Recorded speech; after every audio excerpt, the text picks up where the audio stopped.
welcome to A Race Down Memory Lane, your go-to source for unbiased NASCAR news. And I'm your host for this week, Lydia Johnson. The girls could not be here for this filming, but we thought that with it being the start of the chase, it was a very important video to get out at least before the next race, even though we're running a couple days behind.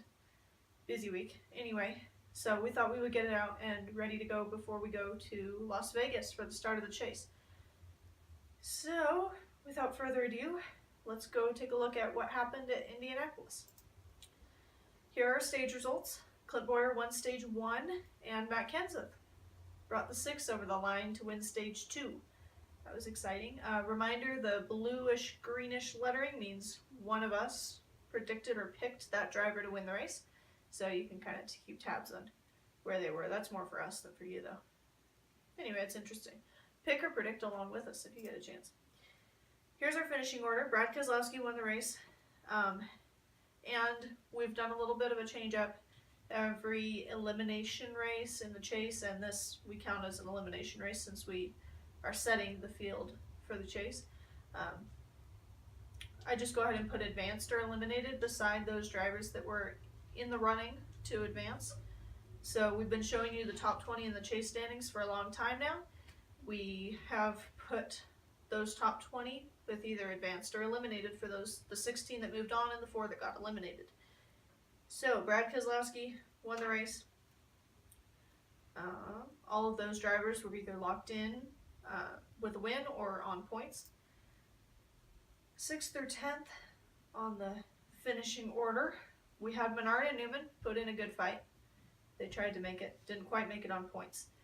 So those two were outside of the top 16 when the checkered flag waved. We've got a lot of drivers to show you outside the top 10 because we've got all those chase drivers as well as picks and predictions and people of interest. One of those people of interest is Matt Kenseth in 12th. He ran a pretty good race, probably the best he's run all year, I'm thinking, or one of the best. So that was pretty cool to see the 6 up front, for part of the day anyway. So we're looking at 16 through 22. We've got Daniel Suarez. He was on the bubble going into the race. He was eliminated, did not advance into the chase. Jimmie Johnson barely did.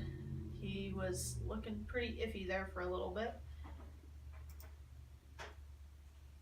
And then this rounds out the rest of the field we provide you with. Stenhouse Jr. also eliminated those other 3. Bowman locked in. Finally, he was sitting on the sideline most of the race, and we'll get to that in a second. Finished 33rd. And then Truex Jr. is not typically a name you see in last place, but we'll get to that as well. I'm going to give you a brief summary. But first, let's go ahead and take a look at our pick and prediction score from this race. I won. I predicted Clint Bowyer. He finished the highest. So I have the lowest score in predictions, which means I win. And actually in picks also. That's pretty cool. And here's our running score currently to this point in the season. Alright. So let's take a minute and chit chat. I took notes to keep myself awake during the race. So I'm just going to kind of give you a brief overview of what we saw during the race. If I can do this very quickly. Okay. So we had Martin Truex Jr. actually went out at the end of stage 1. He had debris fall off of a car in front of him. He ran over it and it messed something up big time. He ended up going to the garage and out of the race at the end of stage 1, but he had already won earlier in the year, so he was locked into the chase. Stage 1 was won by Clint Bowyer, as we mentioned. He had a long pit stop following that stage and put himself back in the field a little bit. Kyle Busch, in cleaning his tires off during caution, they swerved back and forth like that. He put his car in the grass and messed up his steering, which he struggled with for the rest of the race. And then on lap 59, there was a wreck involving Bubba Wallace, the 43, the 51, and the 52. So those guys all were involved in a wreck, and that was a caution. Shortly after that, we had the 47 and the 88 wreck into the wall, and that's where Bowman went out, and he had to just sit on the sideline and hope that he stayed in the chase on points, which he did. We had a couple other wrecks. nothing terribly important. Matt Kenseth won stage 2.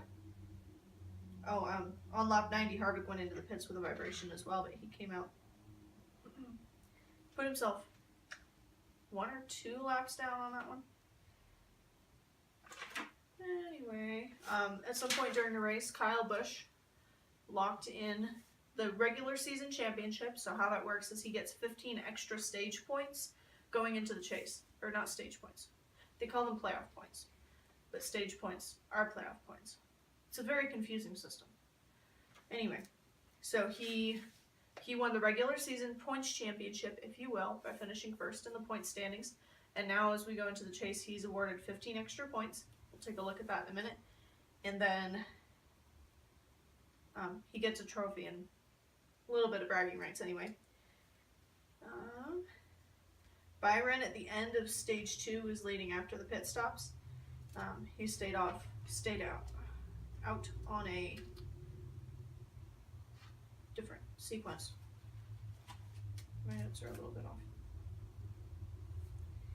Anyway, on lap 120, Kyle Busch had a tire go down on the edge of the fuel window, so we weren't sure if he was going to be able to make it to the end of the race on fuel. As it was, we had late race cautions that allowed people to pit and use strategy that way.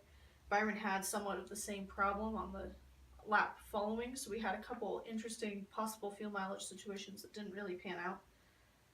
Green flag stops went down with 35 to 30 laps to go. And Kenseth was running very well until he went a lap down because his car fell off the jack in the pit stops. So he was running top 10 and then ended up coming back and finishing 12th after going a lap down, which was pretty impressive. 17 to go, there was a caution for debris on the track. And then with 7 laps to go, we had the 96 and the 00 into the wall. And the rest of the race went through maybe one more caution. Anyway, Keselowski won the race. And he had fresher tires, which is probably the reason for that. Before we go any further, a couple notes on possible vehicle changes during the NASCAR silly season, which is basically, you watch baseball, trade season, something like that.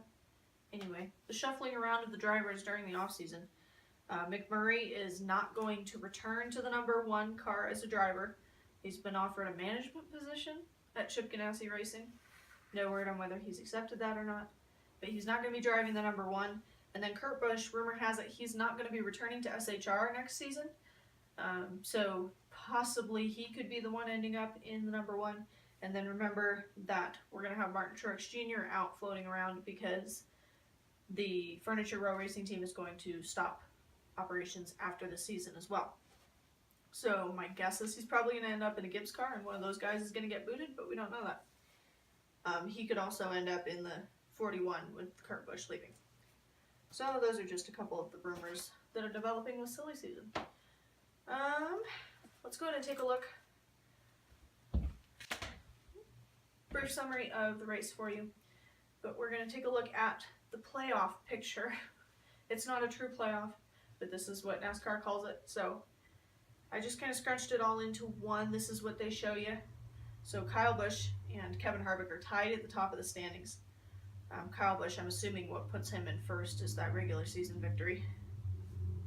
Anyway, so everybody is reset starting at the end of Indianapolis to 2,000 points plus their stage points. So the points for winning a stage, the 5 points, playoff points for winning a race, and then Kyle Busch also got those extra 15 for winning the regular season championship. And then, depending on where they finished, I think they got some extra ones. Like second place may have gotten 10 in the regular season points. I'd have to double check on that. But anyway, this is where they stand. So anything over 2,000 is their playoff point count. So you see Kyle Busch and Kevin Harvick are tied at the front, and then you've got Johnson and Bowman down at the bottom. No stage points, no playoff points whatsoever. They're at 2,000 flat. And then I think the way we typically show you is a little bit better. So I'm going to go ahead and show you that. You see the cutoff line. So we have 16 vehicles, 16 drivers in the chase right now. Cutoff is going to be after number 12 in the next 3 races. So we have Kyle Busch and Kevin Harvick are 47 points above the cut line. Truex Jr. not far behind them with 32 points to spare. Brad Keselowski, 16. That cushion is starting to get smaller as we go down pretty quickly. And then you see 12, 11, and 11 for Boyer, Logano, and Kurt Busch. And then look at Elliott in 8th place. He's only 5 points above that cutoff line. So the rest of these guys are really scrunched up right above the cutoff. You see Jones, Austin, Dillon, and Larson are all tied, only 2 points above the cutoff line.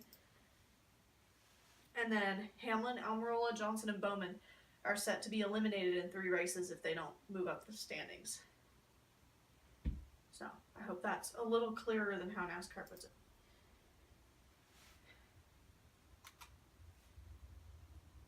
Was that it? That may have been it. I was thinking I had something else. I guess that was it. Anyway, so we're going to Las Vegas for the first race of the Chase coming up next week. So hopefully we'll be, we might have a pre-race video, we might not, but we'll for sure have a post-race video from that race for you. Try to get back on track as the Chase comes closer and closer. It is here, but as we move through the Chase. I think that was it. I feel like I'm forgetting something. If I am, I apologize. Anyway, hope you enjoyed Indianapolis. It was a pretty cool race, largely because they didn't get any practice or qualifying time. So all of that pre-race ceremony stuff was, it's not ceremony, pre-race stuff anyway was rained out. The race was actually moved from Sunday to Monday. And they managed to get through the whole thing with no weather issues, and it was an interesting race because nobody had tested the brakes. With the new package, seemed to have some brake issues. Who was it? It was Truex. Truex, that little piece of debris had gone under and exploded his brake rotor on the right front, I believe. Anyway, it was just hot enough that just that little bit of impact was enough to send him flying and out of the race. But I think that was it. I can stand here and say I think I had something else for the next 2 years and not get anywhere. So this has been Post-Indianapolis, Race Down Memory Lane, your go-to source for unbiased NASCAR news. We will see you around Las Vegas, the first race in the Chase.